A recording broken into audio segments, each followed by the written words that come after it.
Welcome to this tutorial on converting inches to centimeters. In this video, we'll convert 3/16 of an inch to centimeters using the conversion factor. 1 inch equals 2.54 centimeters. Now, let's start by setting up the conversion calculation. We need to multiply 3/16 of an inch by the conversion factor to convert to centimeters.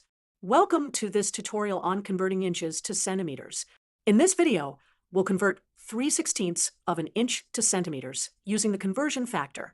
1 inch equals 2.54 centimeters. Now, let's start by setting up the conversion calculation. We need to multiply 3/16 of an inch by the conversion factor to convert to centimeters. Next, we calculate the multiplication of the numerator across, and then divide by the denominator. We multiply the numerator. 3 times 2.54, which equals 7.62. Now, let's calculate the division. Divide 7.62 by 16,